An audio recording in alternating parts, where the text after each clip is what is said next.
We're now at the 8th of June. Consistent downpours. Just a shot of one of the tram lines, just to give you an idea of the amount of rain. Last night we had 1.25 inches over towards Helmsley. It's making things difficult and putting pressure on disease control when we've had pressure all year round. T2s have been applied a little bit earlier than we wanted again because of the pressure. This is a crop of Invicta on some of the high wolds. We've seriously got to think about a T3 now, and not leave any more than sort of 3 to 3.5 weeks in between T2 and T3. Ears emerging. We're at the early ear emergence boot stage on a lot of the crop here. But today I'm with Andrew Lowe of Safer Grow again on an agronomy trip.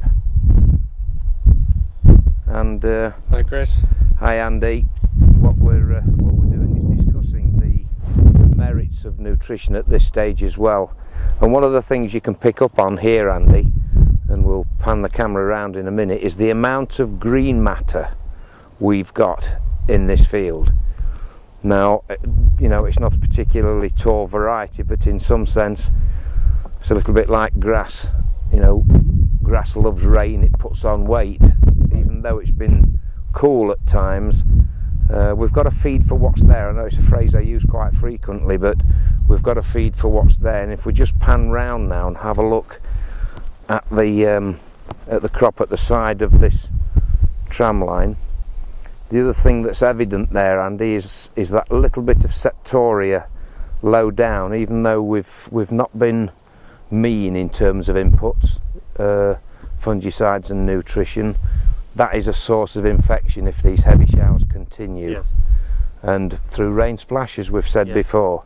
So we've really got to consider a T3. In fact, I would go as far as to say this year it's a must, and it's on everybody's lips. That's been in the press, hasn't it? It has, yeah. I suppose from a nutritional point of view, Chris, everyone's talking about T3s and the necessity. Maybe they're not all thinking about a nutritional input. What would you say, for instance, we're in wheat here, aren't we? What would you say for potential nutritional inputs in that T3 spray? What we've got to recognise, as we've just said, is the amount of green matter, the green material that we've got to feed. And therefore I would still be thinking of magnesium. Yeah. I would be thinking of iron on these high calcareous soils.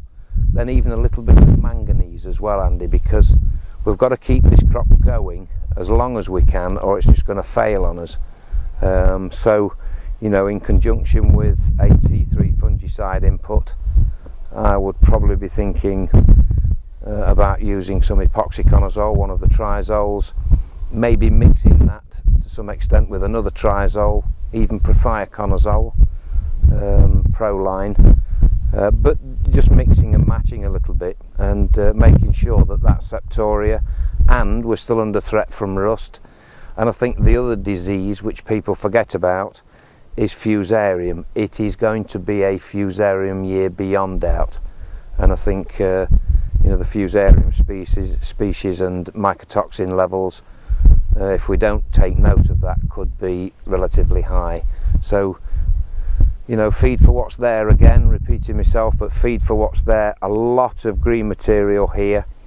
It makes you wonder how much of the nitrogen that's being applied, maybe 190, 200 kilos of N with the rainfall we've had, where's that disappeared to?